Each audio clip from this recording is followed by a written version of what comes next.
ਕਾਵ ਕੀਰਤੀ ਦਾ ਜੋ ਪਹਿਲਾ ਕਵੀ ਹੈ ਭਾਈ ਵੀਰ ਸਿੰਘ, ਉਸ ਨੂੰ ਪ੍ਰਕਿਰਤੀਵਾਦੀ ਰਹੱਸਵਾਦੀ ਕਵੀ ਕਿਹਾ ਜਾਂਦਾ ਹੈ। ਪੂਰਨ ਸਿੰਘ ਫੁੱਲਾਂ ਦਾ ਕਵੀ ਹੈ। ਅਗਲਾ ਜੋ ਕਵੀ ਹੈ ਉਸ ਦਾ ਨਾਮ ਹੈ ਮੋਹਨ ਸਿੰਘ, ਜਿਸ ਨੂੰ ਕਿ ਰੋਮਾਂਸ ਦਾ, ਪਿਆਰ ਦਾ, ਮੁਹੱਬਤ ਦਾ ਕਵੀ ਕਿਹਾ ਜਾਂਦਾ ਹੈ। ਮੋਹਨ ਸਿੰਘ ਨੇ ਖੁਦ ਆਪਣੀ ਇੱਕ ਕਵਿਤਾ ਵਿੱਚ ਲਿਖਿਆ ਹੈ ਕਿ ਮੋਹਨ ਕਿੰਜ ਬਣਦਾ ਤੂੰ ਸ਼ਾਇਰ ਜੇਕਰ ਮੈਂ ਨਾ ਮਰਦੀ। ਉਸਦੀ ਪਤਨੀ ਬਸੰਤ ਕੌਰ ਦੀ ਮੌਤ ਦੇ ਵਿਛੋੜੇ ਨੇ ਉਸਨੂੰ ਸ਼ਾਇਰ ਬਣਾ ਦਿੱਤਾ, ਉਸਨੂੰ ਕਵੀ ਬਣਾ ਦਿੱਤਾ। ਉਸਦੀਆਂ ਕੁਝ ਕਵਿਤਾਵਾਂ ਵਿੱਚ ਉਸਦਾ ਨਿੱਜੀ ਜੋ ਵਿਛੋੜਾ ਹੈ, ਨਿੱਜੀ ਜੋ ਪਿਆਰ ਹੈ ਉਹ ਪ੍ਰਗਟ ਹੁੰਦਾ ਹੈ। ਬਾਅਦ ਵਿੱਚ ਉਸਦਾ ਨਿੱਜੀ ਵਿਛੋੜਾ ਜਿਹੜਾ ਹੈ ਸਮੂਹਿਕ ਪੀੜਾ ਦਾ ਰੂਪ ਲੈ ਲੈਂਦਾ ਹੈ। ਕੁਝ ਐਸੀ ਹੀ ਇੱਕ ਕਵਿਤਾ ਹੈ ਤਾਜ ਮਹਿਲ, ਜਿਸ ਵਿੱਚ ਉਸਨੇ ਤਾਜ ਮਹਿਲ ਦਾ ਇੱਕ ਨਵਾਂ ਹੀ ਰੂਪ ਸਾਡੇ ਸਾਹਮਣੇ ਪੇਸ਼ ਕੀਤਾ ਹੈ। ਸੰਸਾਰ ਦੇ ਹਰ ਕੋਨੇ ਤੋਂ ਲੋਕ ਆਗਰਾ ਦੇ ਉਸ ਤਾਜ ਮਹਿਲ ਨੂੰ ਦੇਖਣ ਆਉਂਦੇ ਨੇ, ਜਿਸ ਨੂੰ ਸ਼ਾਹਜਹਾਂ ਨੇ ਮੁਮਤਾਜ਼ ਦੀ ਯਾਦ ਵਿੱਚ ਬਣਾਇਆ ਸੀ। ਮੋਹਨ ਸਿੰਘ ਜਦ ਉਸ ਤਾਜ ਮਹਿਲ ਦੀ ਖੂਬਸੂਰਤੀ ਨੂੰ ਦੇਖ ਰਿਹਾ ਸੀ ਤਾਂ ਉਸ ਦੇ ਸਾਹਮਣੇ ਤਾਜ ਮਹਿਲ ਦਾ ਇੱਕ ਨਵਾਂ ਹੀ ਰੂਪ ਸਾਹਮਣੇ ਆਉਂਦਾ ਹੈ ਔਰ ਉਸ ਨੂੰ ਆਪਣੀ ਕਵਿਤਾ ਵਿੱਚ ਬਿਆਨ ਕਰਨ ਲਈ ਮਜਬੂਰ ਹੋ ਜਾਂਦਾ ਹੈ। ਕਵੀ ਕਹਿ ਰਿਹਾ ਹੈ, ਦੁੱਧ ਚਿੱਟੀਆਂ ਰੰਗਦਾਰ ਮਰਮਰਾਂ ਦੇ ਗਲ ਘੱਤ ਕੇ ਬਾਹੀਂ, ਸੁਹਲ ਪੱਤੀਆਂ ਚੰਨ ਦੀਆਂ ਰਿਸ਼ਮਾਂ ਸੁੱਤੀਆਂ ਬੇਪਰਵਾਹੀ। ਕਿ ਸਫੇਦ ਦੁੱਧ ਵਰਗੇ ਚਿੱਟੇ ਸੰਗਮਰਮਰ ਦੇ ਗਲ ਵਿੱਚ ਬਾਹਾਂ ਪਾ ਕੇ, ਸੁਹਲ ਪੱਤੀਆਂ ਚੰਨ ਦੀਆਂ ਰਿਸ਼ਮਾਂ ਸੁੱਤੀਆਂ ਬੇਪਰਵਾਹੀ। ਕਿ ਚੰਦਰਮਾ ਦੀਆਂ ਕਿਰਨਾਂ ਉਸ ਸਫੇਦ ਸੰਗਮਰਮਰ ਦੇ ਇਮਾਰਤ ਨੂੰ ਬਾਹਾਂ ਵਿੱਚ ਲੈ ਕੇ ਚੰਨ ਦੀਆਂ ਰਿਸ਼ਮਾਂ ਸੋ ਰਹੀਆਂ ਸੀ।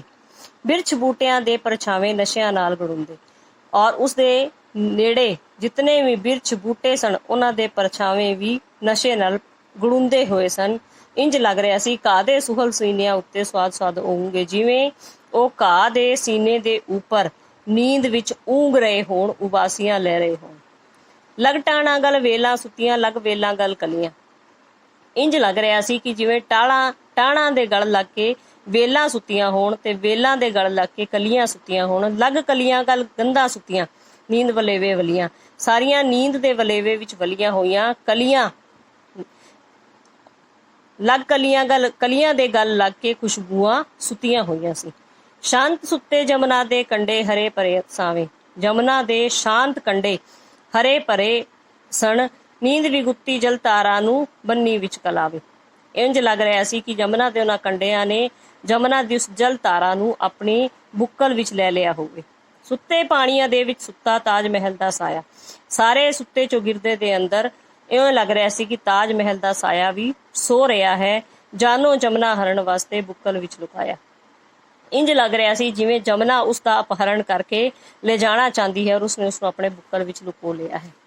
ਐ ਪਰ ਦੂਰ ਸਾਗਰਾਂ ਵੰਨੀ ਨਸਣ ਜਦੋਂ ਲੱਗੀ, ਪਰ ਜਦੋਂ ਉਹ ਉਸ ਤਾਜ ਮਹਿਲ ਨੂੰ ਲੈ ਕੇ ਸਾਗਰ ਵੱਲ ਜਾਣ ਲੱਗੀ, ਨੀਂਦ ਟੂਣਿਆਂ ਦੇ ਜੰਤਰ ਵਿੱਚ ਟੋਰ ਉਸਦੀ ਵੱਜੀ। ਨੀਂਦ ਨੇ ਜਿਵੇਂ ਉਸਦੇ ਪੈਰਾਂ ਨੂੰ ਬੰਨ੍ਹ ਦਿੱਤਾ ਹੈ।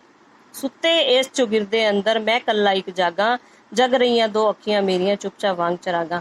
ਇਸ ਪੂਰੇ ਚੌਗਿਰਦੇ ਅੰਦਰ ਜਿੱਥੇ ਸਾਰੇ ਸੋ ਰਹੇ ਨੇ, ਕਵੀ ਕਹਿ ਰਿਹਾ ਹੈ ਕਿ ਮੈਂ ਇੱਕ ਕੱਲਾ ਜਾਗ ਰਿਹਾ ਹਾਂ ਔਰ ਮੇਰੀਆਂ ਜੋ ਅੱਖਾਂ ਨੇ ਉਹ ਚਰਾਗਾਂ ਵਾਂਗ ਬਲ ਰਹੀਆਂ ਨੇ। ਗੁੰਬਦ ਦਿਆਂ ਉਭਾਰਾਂ ਉੱਤੇ ਮਸਤ ਆਈਆਂ ਅਲਸਾਈਆਂ। ਮੈਂ ਗੁੰਬਦ ਦੇ ਉਹਨਾਂ ਉਭਾਰਾਂ ਨੂੰ ਦੇਖ ਕੇ ਮਸਤ ਹੋ ਕੇ ਫਿਰ ਰਹੀਆਂ ਸਨ ਨਜ਼ਰਾਂ ਮੇਰੀਆਂ ਸੁਹਰ ਸਵਾਦ ਤਹਿਰਾਈਆਂ। ਉਸ ਤਾਜ ਮਹਿਲ ਦੀ ਖੂਬਸੂਰਤੀ ਦਾ ਆਨੰਦ ਮਾਣ ਰਿਹਾ ਸੀ। ਤਖਤਬ ਕਸਬ ਹੁਸਨ ਮੁਗਲਾਂ ਦਾ, ਤਖਤਬ ਕਸਬ ਹੁਨਰ ਮੁਗਲਾਂ ਦਾ ਹੈਰਤ ਵੱਧਦੀ ਜਾਏ। ਜਦ ਮੈਂ ਉਸ ਦੀ ਖੂਬਸੂਰਤੀ ਨੂੰ ਦੇਖ ਰਿਹਾ ਸੀ, ਮੇਰੇ ਮਨ ਦੇ ਵਿੱਚ ਮੁਗਲਾਂ ਦੇ ਉਸ ਸ਼ੌਕ ਨੂੰ ਕਿ ਐਸੀ ਸੁੰਦਰ ਇਮਾਰਤ ਖੜੇ ਕਰਨਾ, ਉਸ ਦੀ ਤਾਰੀਫ ਕਰਨ ਨੂੰ, ਸ਼ਾਹਜਹਾਨ ਦੇ ਸੁਹਰ ਸਵਾਦ ਨੂੰ ਲੂ ਲੂ ਪਿਆਸ ਲਾਏ। ਮੇਰਾ ਰੋਮ ਰੋਮ ਉਸ ਸ਼ਾਹਜਹਾਨ ਦੀ ਉਸ ਕਲਪਨਾ ਨੂੰ, ਉਸ ਸਵਾਦ ਨੂੰ, ਜਿਸਨੇ ਇਮਾਰਤ ਖੜੀ ਕੀਤੀ, ਉਸ ਨੂੰ ਸਲਾਹ ਰਿਹਾ ਸੀ।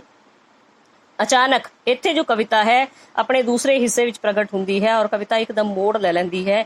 ਇਹਨੇ ਨੂੰ ਗੁੰਬਦ ਦਾ ਆਂਡਾ ਟੋਟੇ ਟੋਟੇ ਹੋਇਆ। ਕਵੀ ਆਪਣੀ ਕਲਪਨਾ ਦੇ ਵਿੱਚ ਸ਼ਾਹਜਹਾਨ ਦੇ ਉਸ ਜੋ ਉਸਦਾ ਸ਼ੌਕ ਸੀ, ਜੋ ਉਸਦਾ ਇੱਕ ਪੈਸ਼ਨ ਸੀ, ਉਸ ਨੂੰ ਸਰਾਹ ਰਿਹਾ ਸੀ। ਪਰ ਅਚਾਨਕ ਇੱਕਦਮ ਤਾਜ ਮਹਿਲ ਦੇ ਉਸ ਗੁੰਬਦ ਦਾ ਆਂਡਾ ਟੁੱਟ ਗਿਆ। ਚੀਕਾਂ ਕੂਕਾਂ ਤੇ ਫਰਿਆਦਾਂ ਜਾ ਅੰਬਰ ਨੂੰ ਛੋਇਆ। ਚੀਕਾਂ ਨੇ, ਕੂਕਾਂ ਨੇ, ਫਰਿਆਦਾਂ ਨੇ ਅੰਬਰ ਨੂੰ ਜਾ ਕੇ ਛੋ ਲਿਆ। ਕਿਸ ਦੀਆਂ ਫਰਿਆਦਾਂ ਸਨ ਉਹ? ਹੜ ਮਜ਼ਦੂਰਨੀਆਂ ਦਾ ਵਗਿਆ ਨਾਲ ਮਜ਼ਦੂਰ ਹਜ਼ਾਰਾਂ। ਉਸ ਗੁੰਬਦ ਦੇ ਆਂਡੇ ਦੇ ਵਿੱਚੋਂ ਹਜ਼ਾਰਾਂ ਮਜ਼ਦੂਰ ਔਰ ਮਜ਼ਦੂਰਨੀਆਂ ਨਿਕਲੇ।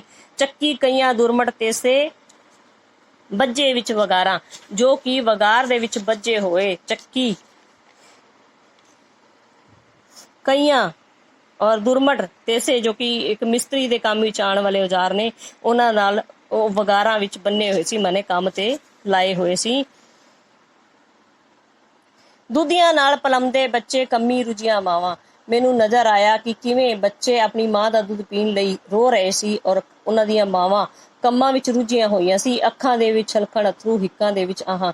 ਉਹਨਾਂ ਦੀਆਂ ਅੱਖਾਂ ਦੇ ਵਿੱਚ ਅਥਰੂ, ਆਪਣੇ ਬੱਚਿਆਂ ਨੂੰ ਰੋਂਦੇ ਦੇਖ ਕੇ ਉਹਨਾਂ ਦੀ ਅੱਖਾਂ ਦੇ ਵਿੱਚੋਂ ਅਥਰੂ ਨਿਕਲ ਰਹੇ ਸਨ ਔਰ ਹਿੱਕਾਂ ਵਿੱਚੋਂ ਆਹਾਂ ਨਿਕਲ ਰਹੀਆਂ ਸਨ। ਬੋਕੀਆਂ ਵਰਗੇ ਪੇਟ, ਉਹਨਾਂ ਦੇ ਤੁੱਕਿਆਂ ਵਰਗੇ ਕਾਟੇ। ਉਹ ਮਜ਼ਦੂਰ ਜਿਨ੍ਹਾਂ ਨੂੰ ਪੂਰੀ ਮਜ਼ਦੂਰੀ ਵੀ ਨਹੀਂ ਦਿੱਤੀ ਜਾ ਰਹੀ ਸੀ, ਵਗਾਰ ਵਿੱਚ ਉਹਨਾਂ ਤੋਂ ਕੰਮ ਲਿਆ ਜਾ ਰਿਹਾ ਸੀ, ਉਹਨਾਂ ਦੇ ਜਿਹੜੇ ਪੇਟ ਸੀ ਉਹ ਬਿਲਕੁਲ ਚਿਪਕ ਕੇ ਸਰੀਰ ਨਾਲ ਲੱਗੇ ਹੋਏ ਸਨ ਔਰ ਉਹਨਾਂ ਦੇ ਤੁੱਕਿਆਂ ਵਰਗੇ ਗਾਟੇ, ਉਹਨਾਂ ਦੀ ਗਰਦਨ ਜਿਹੜੀ ਸੀ ਕਾਨਿਆਂ ਵਰਗੀ ਹੋ ਚੁੱਕੀ ਸੀ। ਛਾਲੇ ਛਾਲੇ ਹੱਥ, ਉਹਨਾਂ ਦੇ ਪੈਰ ਬਿਵਾਈਆਂ ਪਾਟੇ, ਹੱਥਾਂ ਤੇ ਛਾਲੇ ਪਏ ਹੋਏ ਸੀ ਔਰ ਪੈਰਾਂ ਦੀ ਬਿਵਾਈਆਂ ਪਾਟੀਆਂ ਹੋਈਆਂ ਸੀ। ਫਿਰ ਵੀ ਕੰਮ ਕਰਾਉਣ ਵਾਲੇ ਮਾਰ ਮਾਰ ਕੇ ਛਾਟਾ ਮਾਸੂਮਾਂ ਦੇ ਪਿੰਡਿਆਂ ਉੱਤੇ ਚਾੜੀ ਜਾਣ ਸਲਾਟਾਂ।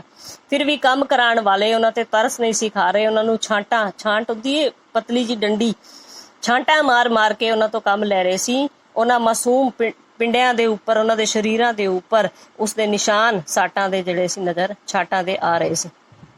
ਏਦਾਂ ਮਜ਼ਦੂਰਾਂ ਦੀ ਝਾਕੀ ਜਦ ਮੈਨੂੰ ਦਿਸਿਆਈ, ਨਾਲ ਪੀੜ ਦੇ ਕਲਵਲ ਹੋ ਕੇ ਰੂਹ ਮੇਰੀ ਕੁਰਲਾਈ। ਜਦ ਮੈਂ ਉਹਨਾਂ ਮਜ਼ਦੂਰਾਂ ਦੀ ਉਸ ਝਾਂਕੀ ਨੂੰ ਦੇਖਿਆ ਤਾਂ ਮੇਰੀ ਰੂਹ ਦਰਦ ਨਾਲ, ਪੀੜ ਨਾਲ ਕੁਰਲਾ ਉੱਠੀ। ਇਸ ਕਵਿਤਾ ਦਾ ਜੋ ਨਿਚੋੜ ਹੈ ਉਹ ਲਾਸਟ ਪੈਰੇ 'ਚ ਆ ਜਾਂਦਾ ਹੈ। ਪੂਰੀ ਕਵਿਤਾ ਨੂੰ ਅਗਰ ਆਪਾਂ ਇੱਕ ਪੈਰੇ ਦੇ ਵਿੱਚ ਸਮਰਾਈਜ਼ ਕਰੀਏ ਕਿ ਕਵੀ ਕਹਿਣਾ ਕੀ ਚਾਹੁੰਦਾ ਹੈ, ਤਾਂ ਉਹ ਇੱਕ ਕੁਐਸਚਨ ਖੜਾ ਕਰਦਾ, ਇੱਕ ਪ੍ਰਸ਼ਨ ਖੜਾ ਕਰਦਾ ਹੈ ਅਖੀਰਲੇ ਪੈਰੇ ਵਿੱਚ ਕਿ ਉਹ ਹੁਸਨ ਹੈ ਸੱਚਮੁੱਚ ਜਾਂ ਉਂਝੇ ਹੀ ਛੜਦਾ, ਲੱਖਾਂ ਗਰੀਬਾਂ ਮਜ਼ਦੂਰਾਂ ਦੇ ਹੰਝੂਆਂ ਤੇ ਜੋ ਪਲਦਾ। ਕਿਆ ਇਸ ਹੁਸਨ ਨੂੰ, ਜਿਸ ਨੂੰ ਸਾਰੀ ਦੁਨੀਆ ਸਰਾਂਦੀ ਹੈ ਕਿ ਤਾਜ ਮਹਿਲ ਇੱਕ ਜਿਹੜਾ ਹੈ ਧਰਤੀ ਦੇ ਜਿਹੜੇ ਸਭ ਤੋਂ ਸੁੰਦਰ ਜਗ੍ਹਾ ਵਿੱਚੋਂ, ਜਿਵੇਂ 7 ਜੋ ਗਿਣੇ ਜਾਂਦੇ ਨੇ ਆਸ਼ਰਯਜਨਕ ਜੋ ਸਥਾਨ ਨੇ, ਉਹਨਾਂ ਵਿੱਚੋਂ ਗਿਣਿਆ ਜਾਂਦਾ ਹੈ ਕਿ ਕਿਆ ਇਹ ਸੱਚੀ ਦਾ ਹੁਸਨ ਹੈ ਜਾਂ ਉਂਝੇ ਹੀ ਛੜਦਾ, ਜਾਂ ਇੱਕ ਸਿਰਫ ਛਲਾਵਾ ਹੈ ਲੱਖਾਂ ਗਰੀਬਾਂ ਮਜ਼ਦੂਰਾਂ ਦੇ ਹੰਝੂਆਂ ਤੇ ਜੋ ਪਲਦਾ। ਜਿਸ ਨੂੰ ਬਣਾਉਣ ਲੱਗਿਆਂ ਲੱਖਾਂ ਗਰੀਬ ਮਜ਼ਦੂਰਾਂ ਦੇ ਹੰਝੂਆਂ ਤੇ ਖੜਾ ਕੀਤਾ ਗਿਆ ਹੋਵੇ, ਕਿਆ ਉਹ ਸੱਚਮੁੱਚ ਹੁਸਨ ਹੋ ਸਕਦਾ ਹੈ? ਤਾਂ ਇੱਕ ਪ੍ਰਸ਼ਨ ਦੇ ਉੱਪਰ ਜਿਹੜਾ ਹੈ ਆਪਣੀ ਕਵਿਤਾ ਨੂੰ ਖਤਮ ਕਰਦਾ ਹੈ ਔਰ ਇੱਕ ਸੋਚਣ ਲਈ ਮਜਬੂਰ ਕਰ ਦਿੰਦਾ ਹੈ ਕਿ ਕਿਆ ਇਸ ਨੂੰ ਹੁਸਨ ਕਿਹਾ ਜਾ ਸਕਦਾ ਹੈ, ਕਿਆ ਇਸ ਨੂੰ ਖੂਬਸੂਰਤੀ ਦਾ ਜਿਹੜਾ ਹੈ ਨਮੂਨਾ ਕਿਹਾ ਜਾ ਸਕਦਾ ਹੈ, ਜਿਸ ਨੂੰ ਬਣਾਉਣ ਲੱਗਿਆਂ ਲੱਖਾਂ ਗਰੀਬਾਂ ਮਜ਼ਦੂਰਾਂ ਦੇ ਹੰਝੂਆਂ ਨਾਲ ਜਿਸ ਨੂੰ ਬਣਾਇਆ ਗਿਆ ਹੋਵੇ।